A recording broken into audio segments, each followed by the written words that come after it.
All right, how you doing, everybody? Welcome back to Migmatis Golf. I'm in Miami, actually just about to leave, and I've been wanting to make this video for a while. And I'm using this little guy. This is one of the best training aids I've ever bought, especially for people that travel. It's a plastic, extendable golf club. Fantastic. Fits in your bag once it's broken down, and it is TSA compliant. You can bring it on board with you. So, subject of today's video, probably one of the most talked about aspects of the golf swing. One of the fundamentals is the golf grip. Golf grip is the most talked about, yet the least talked about part of the swing. Everybody wants you to have a nice golf grip that sets you up nicely for a good golf swing. Yet nobody talks about what happens to the pressures on the grip and the feelings in the grip during the swing.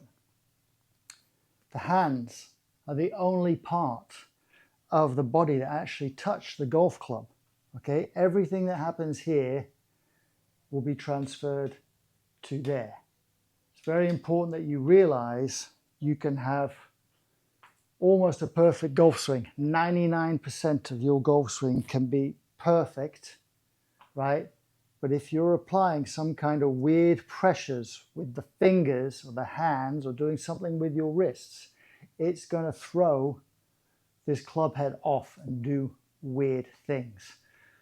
So I've always struggled with that, and I believe a lot of amateurs struggle with an incorrect perception of how to square the club face. The club face has to come back to the ball square, otherwise the ball just takes off on weird directions, right? Most of the direction of the ball is dictated by where the face is pointing at impact. So for some peculiar reason, golf is a very unnatural sport, and most amateurs feel that by throwing the club head with their trail hand like this is the most efficient way of squaring the club face. And that is hard to time, and it's hard to compress the ball, and you lose a lot of club head speed and all that stuff. There are plenty of videos out there, including ones I've made, about how to correctly square the club face. You can go watch those. But we need to be aware of what the hands are doing. So maybe in your next range session, next time you're in your hotel room, pay attention to the pressures and the feelings in your hands during the golf swing. What tends to happen in a golf swing is as soon as that club goes back, everything becomes a blur, okay? The ball becomes the focus. We're really not aware of what's going on with this club. And by the time we get back to the ball, we have no idea what we felt in our hands. When I started paying attention, I started discovering that this trail hand doesn't want to stay bent like this as I start down. It wants to uncock like this, and all of the pressure on the grip is on this kind of trail hand index finger here. I've found that I was putting pressure on the shaft this way, which is very common. Okay, I made another video about this. You can go look it up.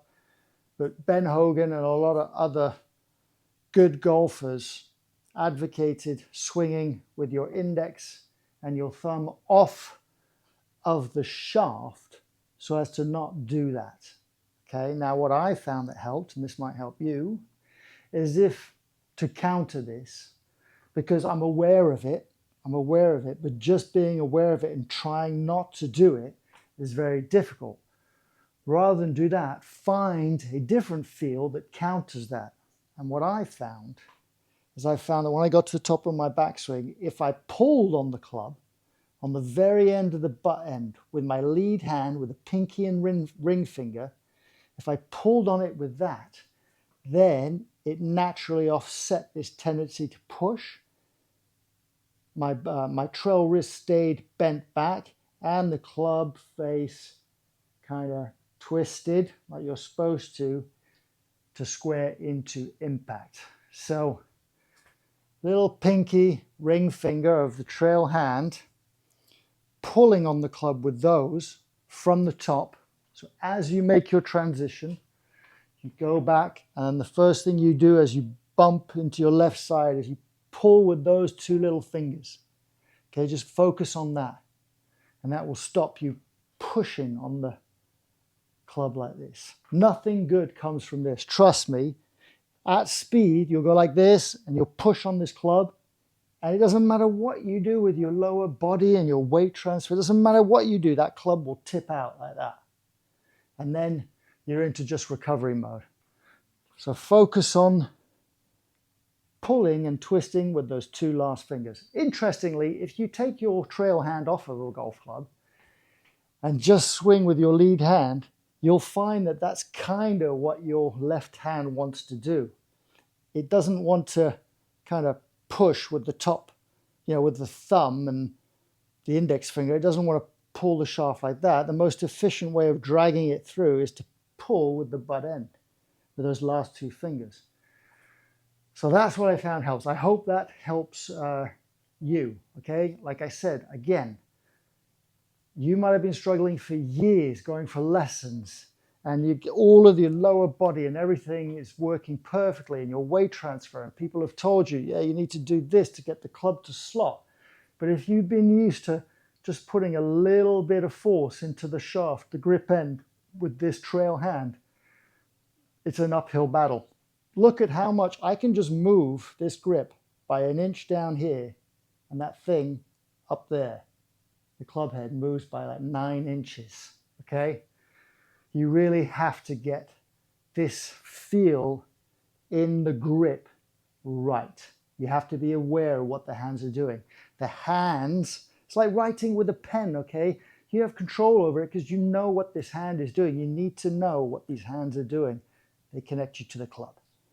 That's it. Hope you enjoyed it. Please subscribe to the channel. Tell all your friends how awesome it is. Give us a thumbs up. Use the bell so you get notification about the next video. And I'll see you again soon with another video. Take care.